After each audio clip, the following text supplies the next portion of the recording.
Thanks everyone for coming and your interest in learning about Arrernte songs and some things that are happening at the moment in Alice Springs. I'm delighted to be part of the Sydney Conservatorium of Music too, being a fairly new recruit. Tonight I'm going to talk about a project initiated by a group of Aboriginal women with the aim to pass on their traditional songs. These women are Arrernte, the language and the people of Alice Springs, which is really the urban hub of Central Australia, and non-Indigenous people first settled there in 1871.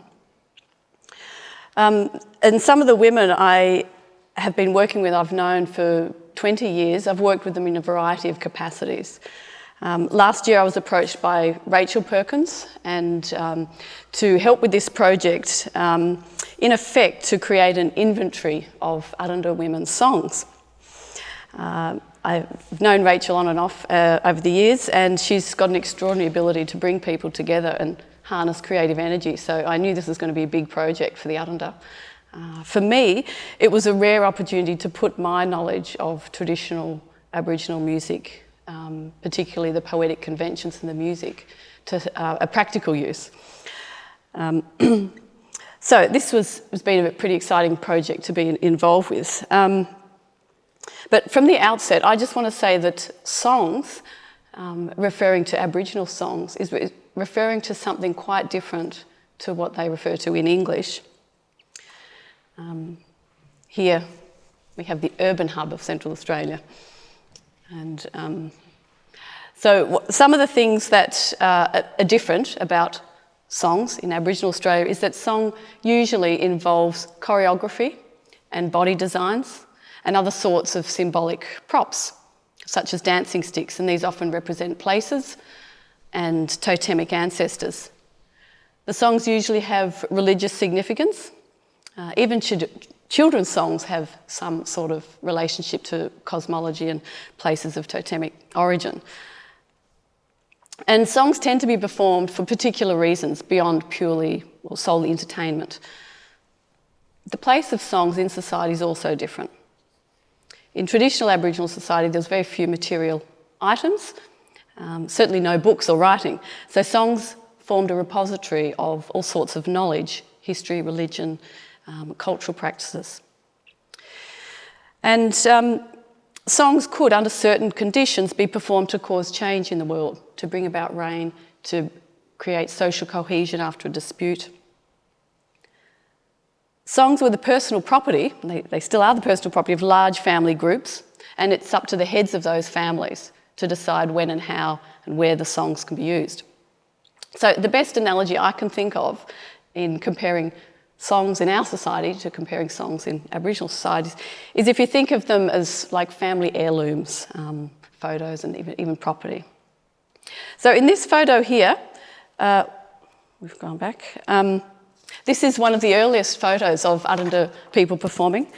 This is from 1901. It's Arrernte people at Charlotte Waters. You can see this men and women there. And the women, you might be able to see they're holding a dancing stick. These can symbolise a whole variety of things when wished through the air, clouds, or when held in front, women's digging sticks or rays of sunlight. And in turn, these ritual items become icons for women's ceremony, women's songs in itself.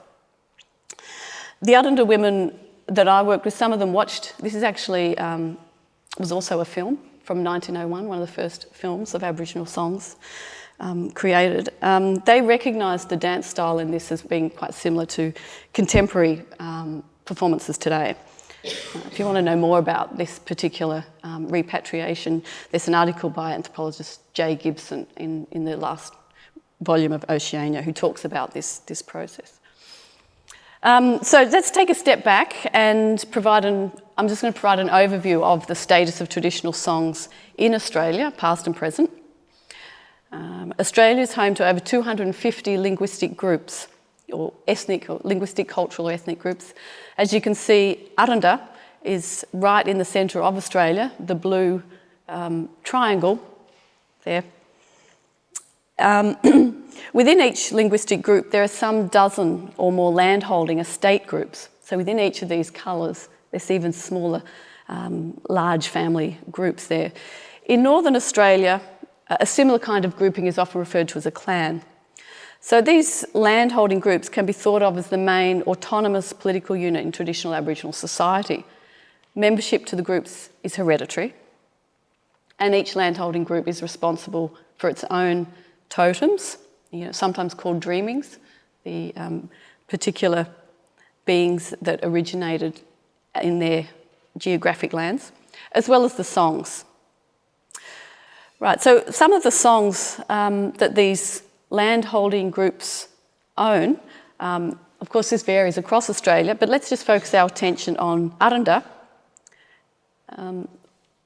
There are some half dozen public song genres. Arrernte, women's display songs, which I'll be mainly referring to today. Ldart, which is the men's public display songs. Angura, described as fun songs, and they can involve both men and women. Awulya, healing songs. Interestingly, to the languages in the north, this word awulya refers to something quite different. Ilpinj are variously called love songs in the literature, but they can be used for a whole range of purposes, much more general than love. And Andapa, which is the public stage of initiation involving men and women and children and the larger community. All right, so in Central Australia, sounds like Rachel.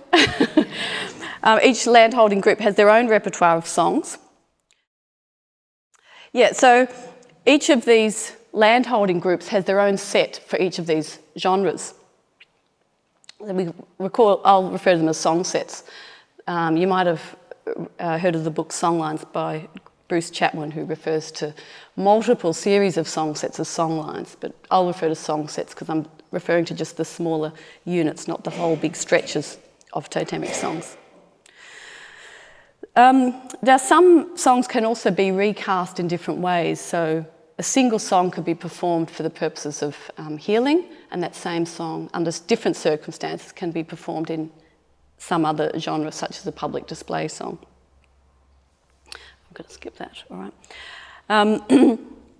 So while the language groups across Australia have varying numbers of song styles, and they do conceptualise songs slightly differently, the link between land, totems and songs is widespread. So you have a landowning group, a state group or a clan. They are responsible for a tract of land, songs, a whole suite of songs in each of those genres, and also responsible for a set of totems such as the boobook owl, emu, the dogwood seeds. These are things, just some examples of things that the songs relate to and the sorts of things that can be totems in Aboriginal society. So we can estimate that Australia is a country of some 4,000 land-owning groups, each of which are custodians for a suite of songs. And we might surmise that Australia was thus home to as many as 20,000 song sets. So the Australian landscape is probably dotted with an infinite number of songs, given that new ones can come into being. And the question that I'm really concerned with is how many of these songs are still performed, are understood, can be understood, and have been lost. Have new ones emerged? While no doubt countless of songs were lost in Australia's violent colonial history, in some regions of Australia, Indigenous people continued to perform their traditional songs, such as the women in this photo who were performing their land-based songs at the opening of a new building in Alice Springs. This was in 2009. The women are from the Endangered landowning group, just to the north of the Arrernte, and they performed alongside many other land-owning estates their traditional songs from their country. Performance of these traditional songs at such an event are in effect a kind of blessing, but at the same time they are a bestowal of responsibility on the organisation to support, or in this case continue to support, Aboriginal people. In addition to these land-based songs, there are also new songs that have emerged with recent historical references. Here I'm showing you a new song. This is from a book that myself and Indigenous colleague Alison Ross published, the songs from that Endangered landholding group, where there was a song that was created. It came into being about the time of a land claim in the 1970s when there was an accident in one of the troopies, not a serious accident, in one of the vehicles. It fell over, or sort of leant over with a flat tyre. And this then became the subject of a traditional song. It got slotted in just adjacent to the songs of perhaps greater antiquity in this song series. In total, there's about 70 songs in this particular song set. In addition, we also have examples of whole song sets that were created in the traditional style, but with themes reflecting new contexts. Songs about the First World War, buffaloes, aeroplanes, trains, even less spectacular events didn't escape the attention of these early Aboriginal bards. For example, there were songs about olden time lamps, girls washing doors, dwellings. Here I'm showing you the lyrics of a song in a language just to the north of the Arrernte, very, very closely related, which was probably composed in the 1940s. My colleague recorded this in 1983, and it may be the last time it was sung. Fortunately, when I worked with people last year, many of them recalled the actual people and events that the lyrics of this song set referred to. So I thought I'll play it first, and then you might like to think about what this song refers to, given that I've just told you it's a new context. Now, as I play it, you'll notice I've got A and B written up there. These are two different lines.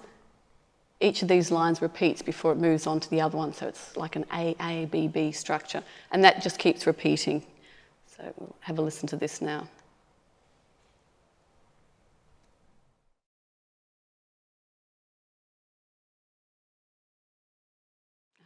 Sorry, I've just got the short one there. Does anyone have a guess at what this might be referring to?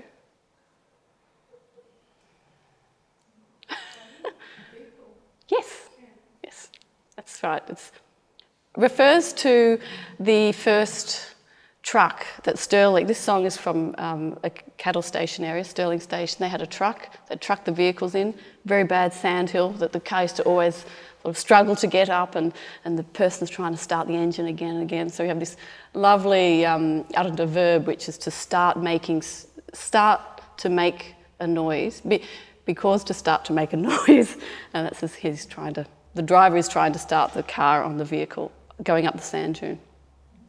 All right, so these sorts of songs provide us with a glimpse of how Arrernte or Aboriginal people perceive the newly changing world around them.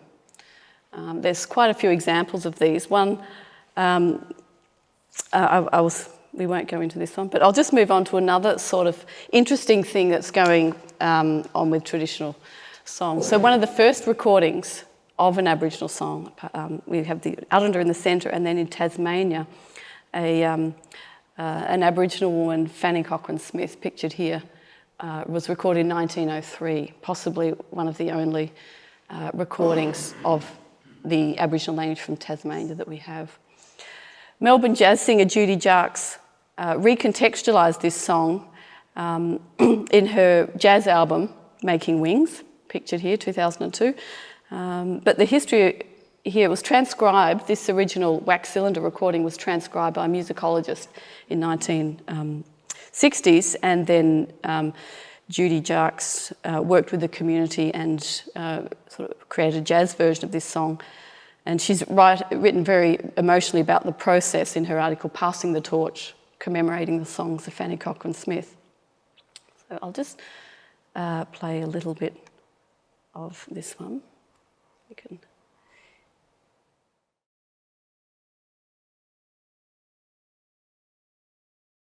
leave that there.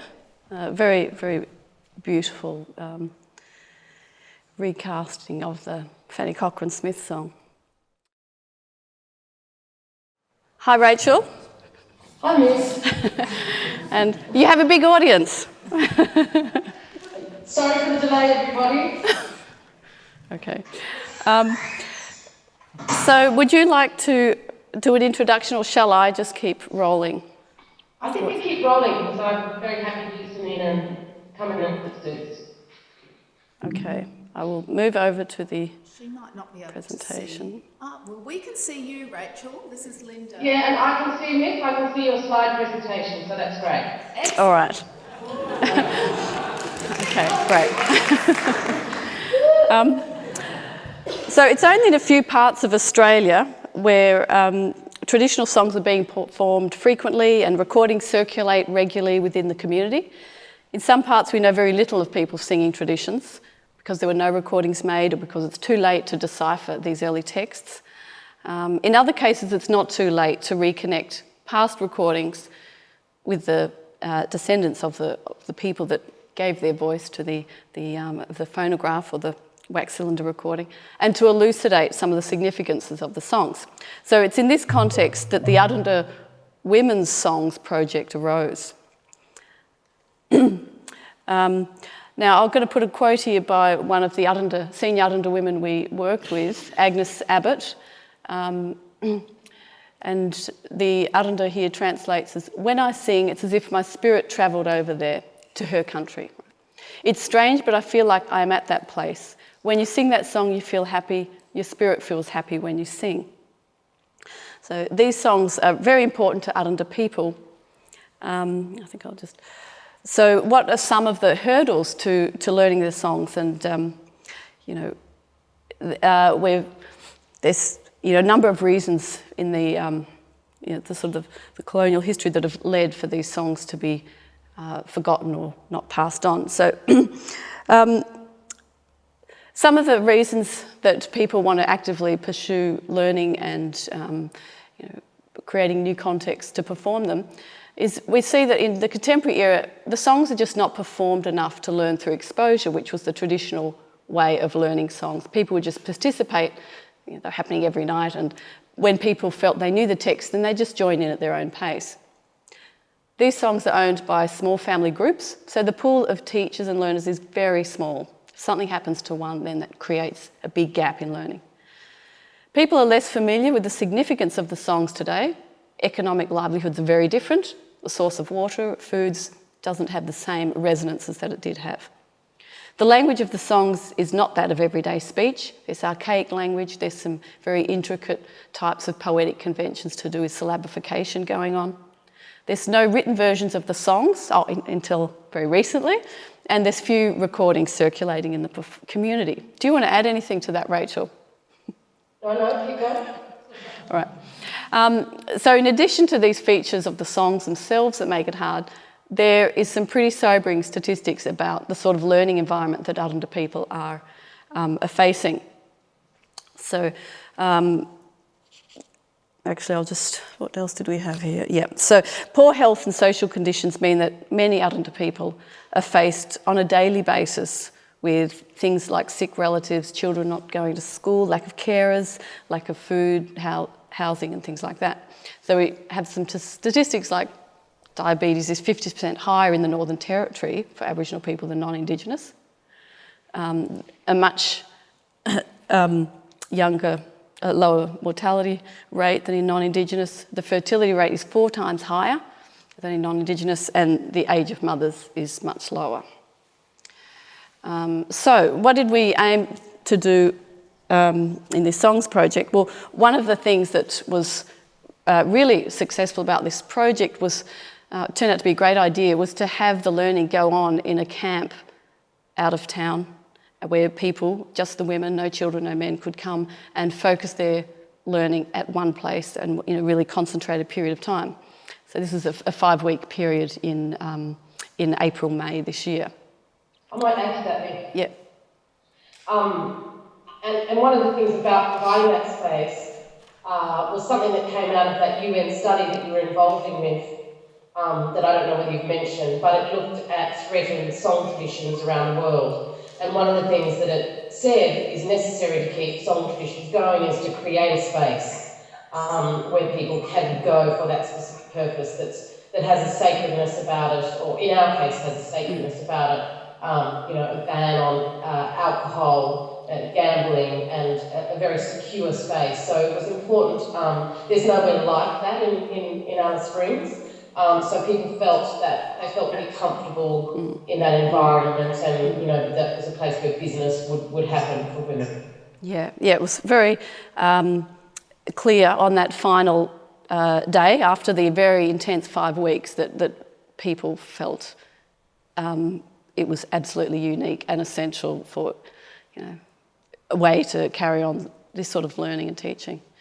Yeah. So the aims of the project: filming performances for future generations, providing an opportunity to participate in song performance, providing an opportunity to teach in an informal context, producing transcriptions, translations and documentation of the songs, and repatriating archival recordings. Rachel secured a Screen Australia grant through Blackfella Films to get this off the ground, and my own work's funded by the ARC Future Fellowship, mapping the diversity of Aboriginal songs across inland Australia, based here. And Arrernte is just one of the regions in which I'm working on that larger project. So together, Blackfella Films and the University of Sydney collaborated through a memorandum of understanding, sort of clarifying our roles and responsibilities. One of my roles, was to create an inventory of Arrernte songs. This was no trivial task, because it's built on years of my own work, recording, translating songs primarily with 2 Arrernte women, M.K. Turner and Agnes Abbott. I had a research assistant to help me process the masses of recordings. We listened to 1,000 songs, from which 300 different song texts were identified. And some of these songs were obviously performed more than once, and they occurred in multiple performances, sometimes with different singers. And they really point to this long-standing association and interaction between Arrernte groups. And it's probably very common across inland Australia. So although we only transcribed the text and translated the text, in some cases a near identical text had 2 musical settings, such as these 2 songs from Arrernte, sung by Agnes Abbott here. So songs consist of 2 lines, and you can see that the only difference between these 2 songs is that the second song has 1 extra word, da, which is the pronoun I. So the first one translates something like, with enchanted leaves performing, a diva songster performing. And in the second one, we've got with enchanted leaves, I perform, a diva songster I perform. Musically, these are actually quite different, certainly rhythmically. And so following the lead of the custodians or the singers, if we had this sort of expertise, as we did in this occasion, then, these are 2 separate songs, so separate logs in the inventory. Have we got time to play? Let's just have a listen to the one. You see, so Agnes Abbott's holding some leaves. I'll just say something about my translations here, right? There's some very interesting words in these songs. I've used the word enchanted leaves to translate this word alpara. Alpara is not the everyday word for leaves, and it's very marked. Everyone knows it's a really poetic word, so I tried to capture that in the phrase enchanted leaves. There's the word quarilpinj, which is not the everyday word for singer. It's a really highly acclaimed singer, so I've translated it as a diva songster. There's no gender. I could have put songstress, but I think I didn't like the sound of songstress. So the gender in the Arrernte, it's clearly a woman, but we haven't got that in the English. Okay, so I'll play this second one.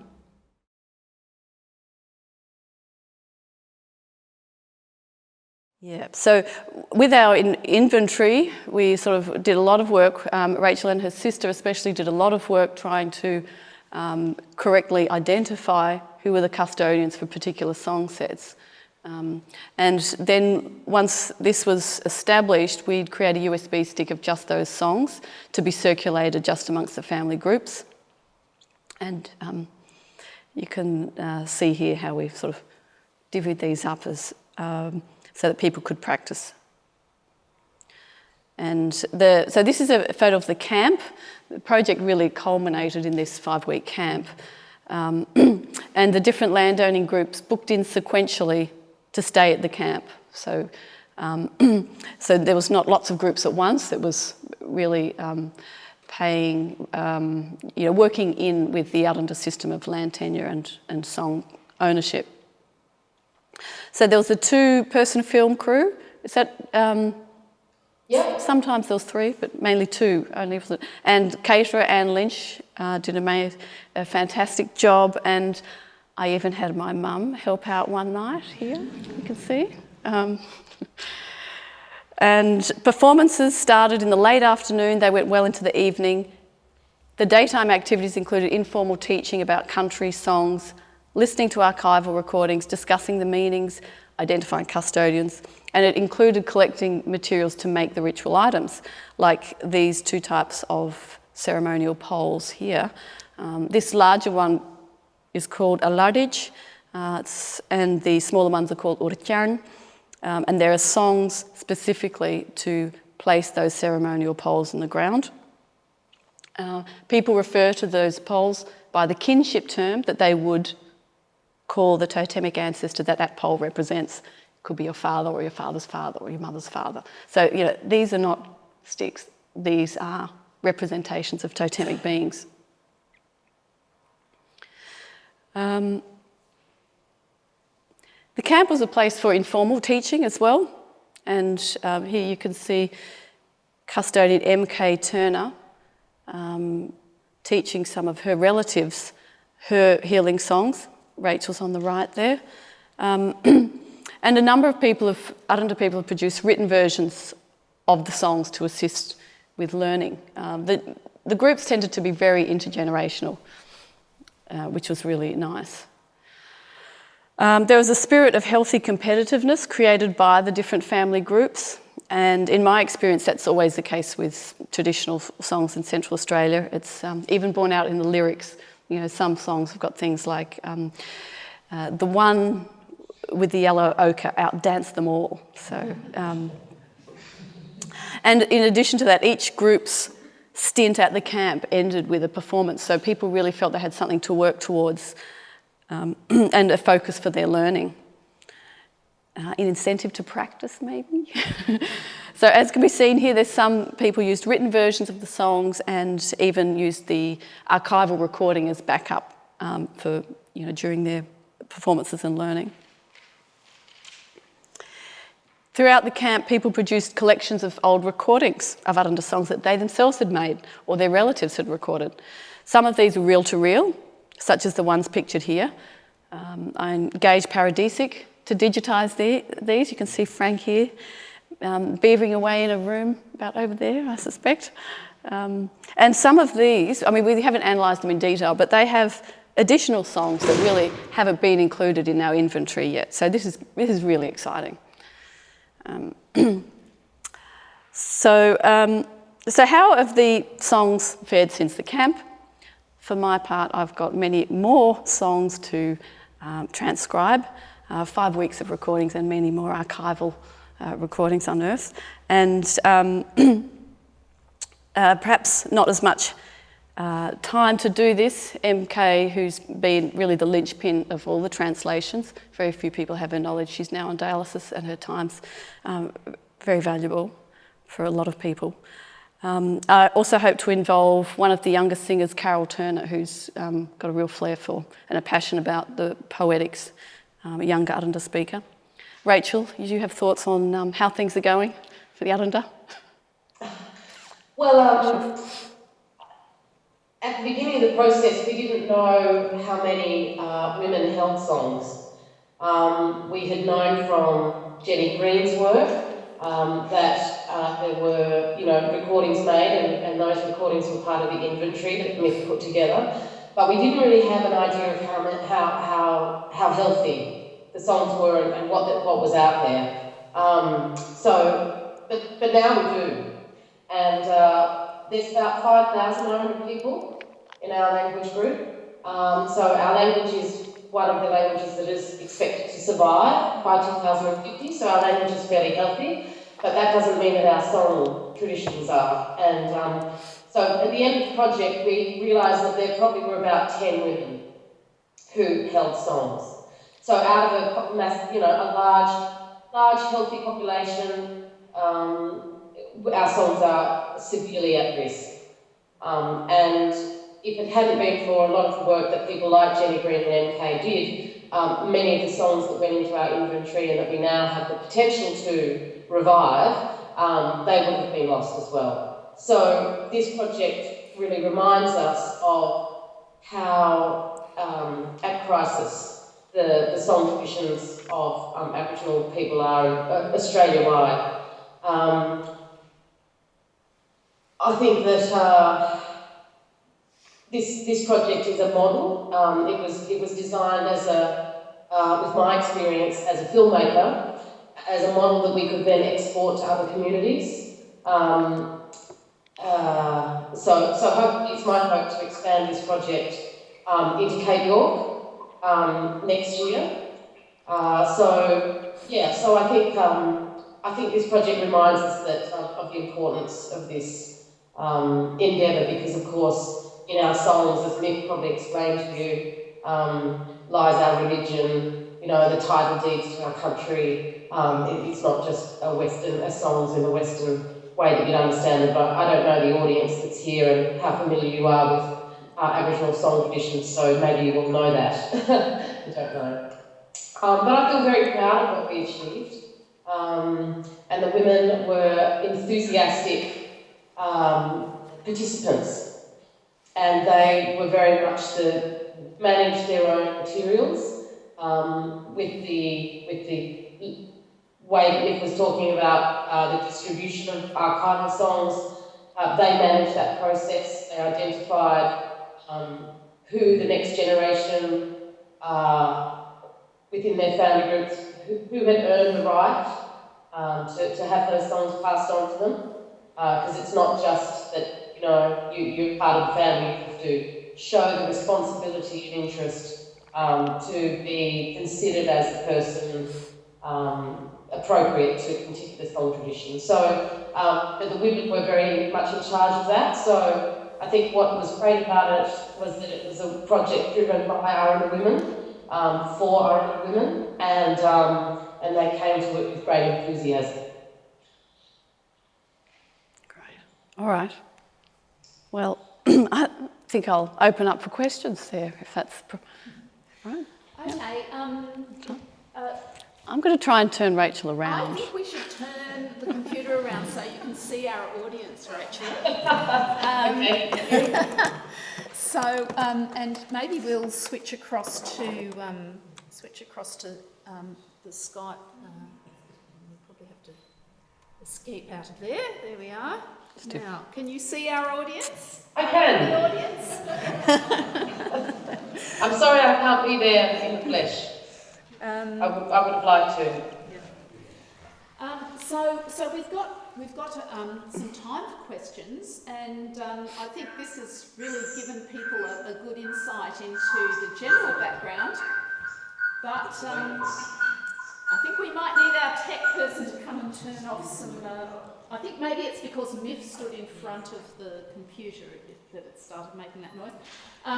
So this is an opportunity to ask some specific questions that might have come up for you, especially to Rachel, since she was really the prime mover behind the project. Questions? Catherine? Yeah. So thanks very much. This is great. I was just wondering if you could, one of you or both of you, could talk a little bit more about what the provisions then are for ensuring that the next generation does learn these songs, that the songs are in fact passed on. Are there plans for another camp where that younger generation would be included, or how do you see that transpiring? Can you hear the question? Is that question not totally clear enough? Yeah. What are the plans for the for the next stage? Will there be another camp for younger people? That's a good question. I don't know the answer to that. Our plan was to move as swiftly as possible to record these songs. So in some cases, we had women who could remember a song, but they were so old that no one could understand it. And in another case, the women had died 3 months before. So we were working in a crisis mode. So our aim was to just get everything done and get it recorded. And the fact we managed to do was, exceptional.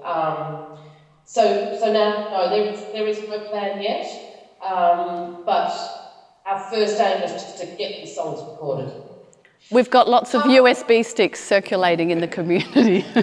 That's right. I mean, when Myf says, the study that Myf was involved in as part of the UN was very interesting in terms of influencing at least my thinking about what we needed to do.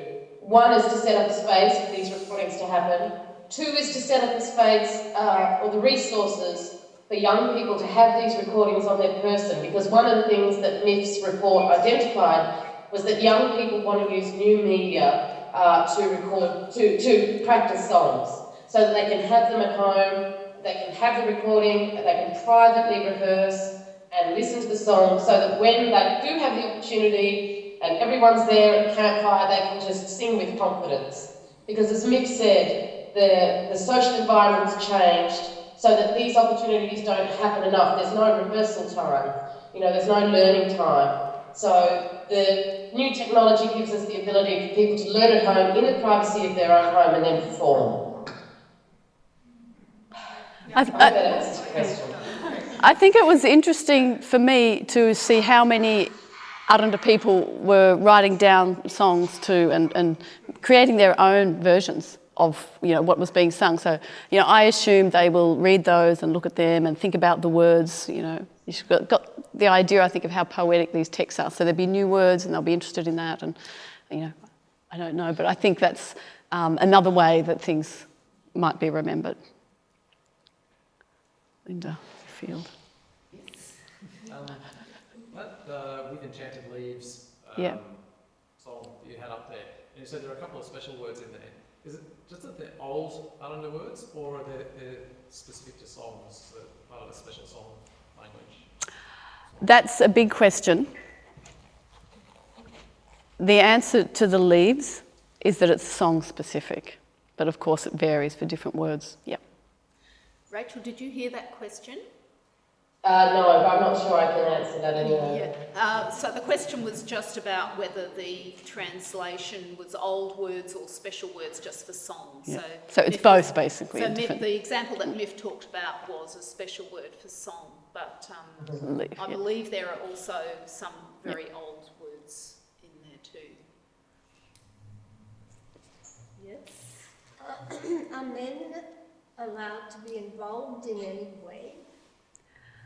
Well, men have their own songs. I see, but they can't have any involvement in these songs at all. I mean, not creating them, but in listening or.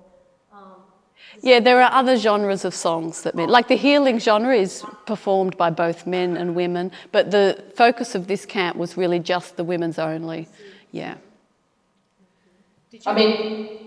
Interestingly.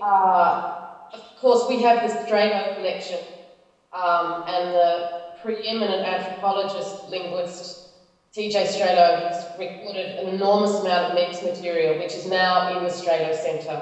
But because there was no women anthropologists, we don't have the same records. So, apart from people like Myf and Jenny Green. So that's why we just focused on the women's recordings time. Thank you. Okay. Hi, Rachel. Do the young women who are learning these songs, are they speaking Arrernte already, or is this a way for them to learn the language as well? There was a mixture of people at the camp. Rachel, you've probably got a better idea than me, but a lot of them are Arrernte speakers, but there were women there that it's probably a second language there as well. Was that... a lot of the young women are fluent speakers. Some aren't. People like myself, for example, I don't speak Arandic fluently, so we have that additional challenge. But the advantage in that our language has been completely documented. So there's a full dictionary in Arrernte. So the songs can be written in Arrernte and then they can be translated and you can learn, from that. Which women did do. There was a whole family group, none of whom were language speakers, who found a recording that their grandmother had done 23 years earlier, and they sat down as a group over a week and learned the entire song cycle and then performed it. And they said that they had never felt their place in work, and this song gave them their sense of identity. I mean, it's one of the amazing things of songs, even if you're not a first speaker of that language. It's a great way in. And I mean, I think that's happening all over Australia with people that are don't speak the Aboriginal language as the first language, but song is an amazing way into that language. I guess that's your point. Yes. Sort of a little bit like Robin. It is broadly relevant to Arrernte women, or is it quite a small thing at this stage? Is it broadly relevant to Arrernte people? The project? Yeah, and the songs, their connection to them, like if they don't have the language, how are the young people, are they projecting back in that direction as well and drawing on it generally? Yes, I mean, I think like Rachel was saying, it's a real powerful thing for them to reconnect with their... Yeah. Rachel, did you hear that question? No, I'm sorry. No, so the question is, were the songs of broader relevance to Arrernte people, not just the people who were there at the camp? So I don't know if you have something you want to say about that. Well, yes, some songs are recurring songs that a number of groups sing. So in the past, many women would get together and sing together, and they would share songs. So that what you find now in someone like Maggie Abbott is she knows people's songs that don't belong to her country because she learned them as a girl growing up around the campfires and stock camps. And so she's now invested of a whole range of songs that are just purely hers. So someone like her has incredible power because she's like the collective memory. And she's like the band. And she decides who she passes those songs on to. So the songs do have quite a relevance because they also connect. Like, for instance, there was one song that we wanted to revive that had been lost by the Arrernte women. But we knew that the Pitjantjatjara women, our neighbours, on our boundary, could sing it. And so they'd previously sung it when we were trying to protect the sacred site in Alice Springs. They'd sung the song for that country. So there was a discussion about how we then bring in the Pitjantjatjara ladies to join up with the Arrernte ladies to teach them this very sacred song that had been lost. So songs connect people across vast land areas. But then also healing songs and love songs are more universally sung. So anybody can sing those if they're given authority by the senior women. Not sure if that answers. Okay, I think we've only got time for one more question. So just before I take that last question, I just want to say, to let everybody here know that there is a reception afterwards, except Rachel, you won't be able to come to it. I'm sorry, but take a rain check on it.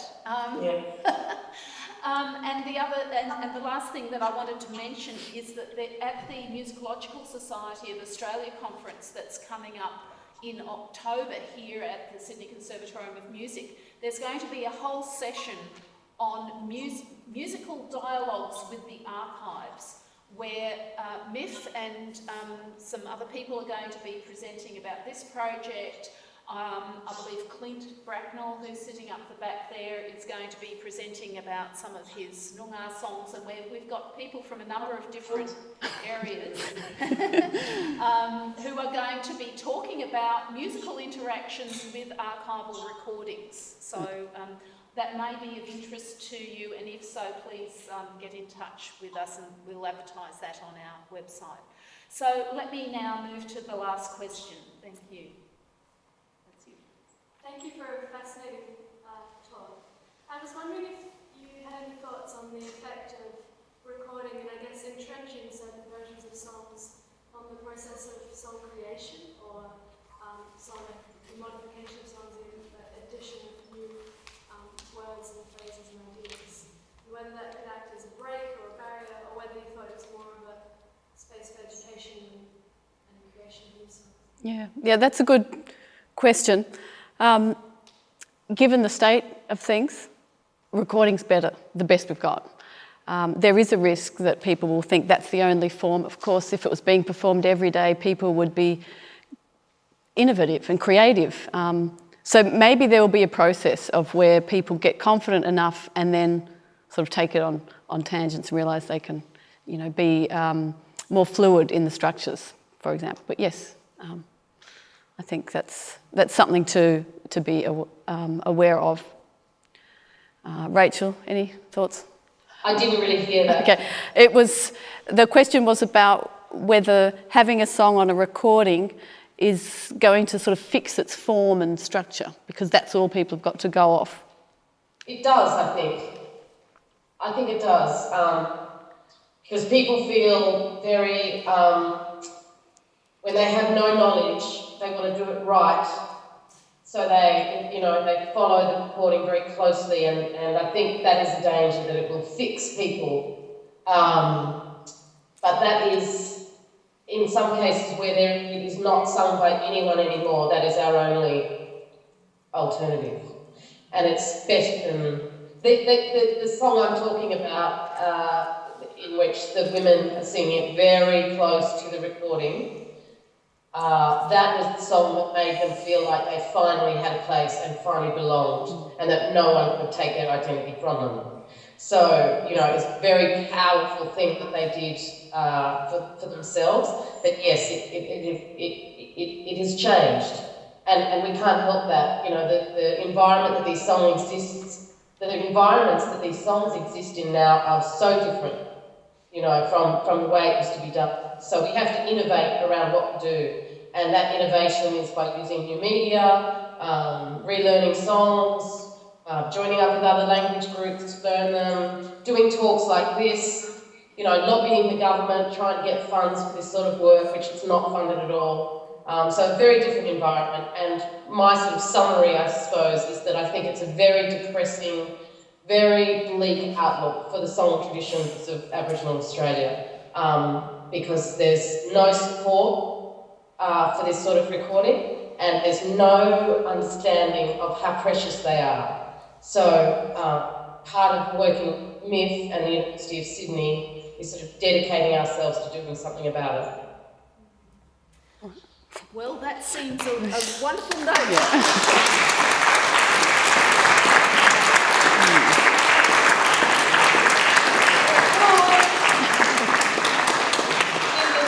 Thanks so much, Rachel. Bye. See you. Bye-bye. Okay. So thanks everybody for being such a great audience. And if you've got further questions for Myf, there's a reception going to be taking place just to the left outside there, and I hope you'll join us and continue the conversation. Thank you. Thank you. Thanks very much.